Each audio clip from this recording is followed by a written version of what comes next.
Baru jam 9 pagi, tapi si Doni ini sudah merasa sangat bosan. Hari ini dia tidak ada kuliah, terus semua penghuni kos sedang pergi keluar. Jadi dia sendirian di kamar. Sebenarnya dia juga ingin keluar main sama temen, tapi karena dompetnya sedang menipis, jadi dia cuma di kos-kosan sajalah. Daripada keluar membuang-buang banyak uang sehingga dia akan jadi tambah kebingungan di akhir bulan nanti. Akhirnya yang dilakukan Doni ini rebahan di kamar sambil menyetel musik. Dia sambil rebahan melihat ke arah langit-langit. Dia ini masih kepikiran. Sudah 3 hari ini Doni memimpikan sesuatu yang sama. Doni di mimpinya ditemui atau didatangi sosok berkebaya putih.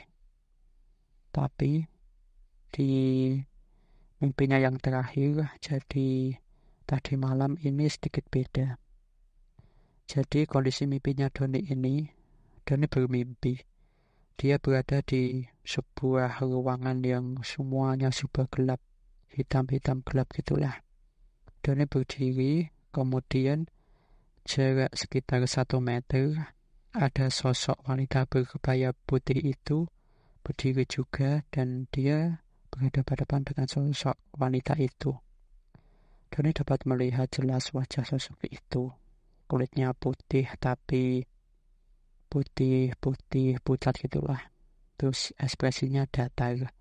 Tapi Doni ini merasa bahwa sepertinya ada kayak semacam ekspresi sedih gitulah. Tapi tidak terlalu jelas. Nah, ketika Doni ini sedang melihat ke arah wajah sosok itu, tiba-tiba si sosok ngomong, "Namaku Wati." Hah? Doni kaget. Saking kagetnya dia sampai kebangun dari tidurnya. Dia bangun dengan keringat yang sudah ibaratnya basah lah, membasahi tubuhnya. Doni kepikiran dengan ucapan dari sosok wanita itu. Jadi sosok wanita berkebaya putih itu namanya Wati. Terus apa maksudnya? Coba dia bilang begitu kepada Doni. Tiba-tiba HP Doni bunyi. Sebuah notifikasi yang menandakan baterainya sudah mau habis. Jadi Doni sadar dari lamunannya. Kemudian dia berdiri mematikan HP lalu mengecasnya. Doni nggak mau rebahan lagi di kamar. Dia juga sudah bosan melihat suasana kamar, apalagi jika teringat dengan kejadian mimpinya yang semalam. Jadi si Doni ini pergi berjalan keluar kos, tapi nggak pergi kemana-mana, cuma di teras lah. Seketika Doni sudah ada di teras, tiba-tiba ada suara nih. "Don, mau main catur gak?" Doni yang kaget melihat ke arah suara dong. Nah, ternyata suara itu berasal dari Pak Kasman. Pak Kasman si pemilik kos. Dia datang sambil membawa papan catur. "Oh, iya Pak. Daripada saya nggak ngapa-ngapain, mending main catur aja lah." "Ya udah Don, ambil 3 di belakang, terus kita main di depan." Udah. Akhirnya Doni dan Pak Kasman ini duduk bersila di teras depan sambil menata bidak-bidak catur. Ketika semuanya sudah ditata, akhirnya Pak Kasman main duluan. Dia mengajukan pion, kemudian Doni main. Sekitar 15 menit berlalu, banyak bidak yang sudah tumbang. Hanya tinggal beberapa saja yang berdiri. Pak Kasman ini menggaruk-garuk kepalanya karena sedang gilirannya bermain. Pak Kasman terlihat bingung. Dia mau main beteng tapi nggak jadi. Mau mengajukan kuda juga nggak jadi.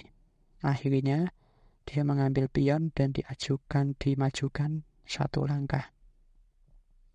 Melihat itu, si Doni langsung tersenyum. Diangkatnya peluncurnya, kemudian bilang, "Skak, mat." "Ah, skak, mat." "Duh, iya sekak lah, Pak. Lihat aja Bapak mau lari kemana. Sudah gak bisa kemana-mana." "Aduh, iya ya. Ya udah, kita main lagi." Ternyata si Pak Kasman ini masih penasaran dengan Doni. Akhirnya Bidak kembali ditata lagi. Ditata. Ketika semuanya sudah, akhirnya main lagi. Ketika main, Pak Kasman kalah lagi. Terus ditata lagi, main lagi. Hari itu si Pak Kasman dan Doni main sebanyak 5 kali. Mungkin sekitar 2 jam lah waktu Doni dan Pak Kasman ini bermain. Dan hasilnya itu, oh ya, 2 jam itu maksudnya bukan satu permainan 2 jam ya, tapi 2 jam ini untuk kelima pertandingan itu. Terus hasilnya ini, si Doni menang 4 kali, kemudian remis 1 kali. Karena Doni masih asik ingin main catur, dia kemudian menata kembali Bidak. Tapi Pak Kasman malah bilang seperti ini, udah Don, udah panas nih kepala, kapan-kapan lagi aja kita main." "Oh, ya udah Pak." Ya sebenarnya sih ada agak kecewa ya Doni, tapi mau gimana lagi, Pak Kasman sepertinya juga sudah pusing. Jadi beberapa pion yang sudah dia tata kemudian dia ambil dan dimasukkan, gimana ya, kalau orang yang biasa main catur kan tahu ya, di balik dari papan itu kan biasanya tempat menata pion-pion, jadi kayak ada kotak gitulah. Jadi semua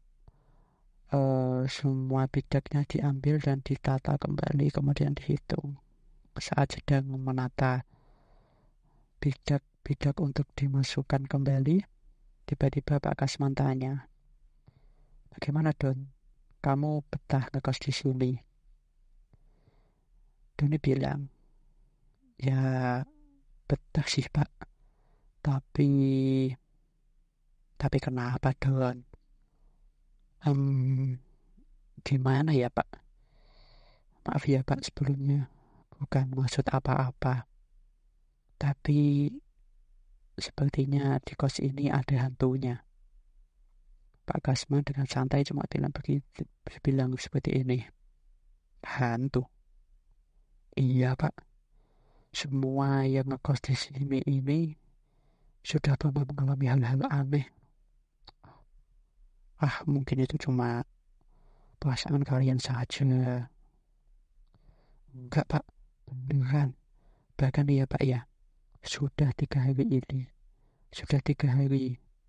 Setiap aku tidur, aku selalu mimpi didatangi wanita berkebaya putih. Terus dia mengaku namanya Wati." Nah, ketika Doni bilang nama Wati, ekspresi Pak Kasman yang biasa-biasa saja tiba-tiba berubah. Dia melihat ke arah Doni sambil berkata pelan, "Wati? Iya Pak, Bapak kenal dengan yang namanya Wati?" Pak Kasman tidak langsung menjawab. Pak Kasman ini tiba-tiba mengambil dompetnya, kemudian mengeluarkan sebuah foto kecil lah, ukuran berapa ya, agak kecil lah, intinya muat di dompet. Terus foto itu diberikan kepada Doni. Saat Doni lihat foto itu, wah, kaget dong. Di foto itu ada gambar 2 wanita. Yang kanan ini Doni tidak kenal, tapi yang kiri ini wajahnya sangat mirip dengan sosok yang bernama Wati itu. Jadi di foto itu ada gambar dua orang wanita yang sedang berfoto. Fotonya itu hitam putih. Terus di belakang dari foto wanita itu ada sebuah bangunan rumah. Meskipun bentuknya agak sedikit berbeda ya, tapi Doni ini yakin bahwa rumah itu adalah kos yang ditinggalinya sekarang. Itu yang kanan foto ibuku. Terus yang kiri itu foto bule Wati. Hah? Bule? Iya Don. Jadi kalau orang Jawa itu menyebut adik dari ibu itu namanya bule. Loh, berarti sosok Wati ini masih keluarga bapak. Doni kaget kan. Jadi sosok wanita itu ada hubungannya dengan Pak Kasman. Terus Pak Kasman ini nggak langsung menjawab, dia menarik nafas dulu, kemudian membuangnya. Iya Don. Terus semua orang yang ngekos di sini juga mungkin sering melihat sosok wanita itu. Dia adalah buleku, sosok buleku lah.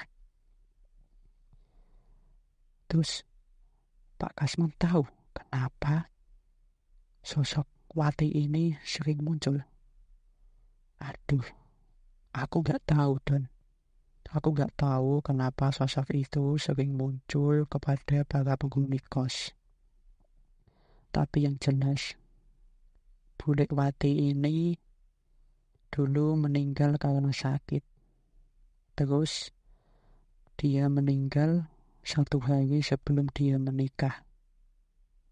Dan tempat dia meninggal itu ada di kamarmu. Ketika mendengar itu, Johnny langsung kaget dong. Seperti apa namanya ya, kaget lah. Ada semacam perasaan gimana ya, campur aduk. Jadi ada satu pertanyaan besar Johnny kepada sosok ini dan sekarang terjawab. Sosok yang selalu pertama, sosok yang selalu mengganggunya itu namanya Wati. Kemudian sosok itu mungkin adalah sosok dari hantu yang menyerupai keluarganya Pak Kasman, bulenya Pak Kasman. Terus bulenya Pak Kasman ini meninggal di kamarnya Doni. Pantas Doni merasa bahwa selama ini si Doni ini merasa yang paling banyak diganggu oleh sosok wanita bernama Wati ini.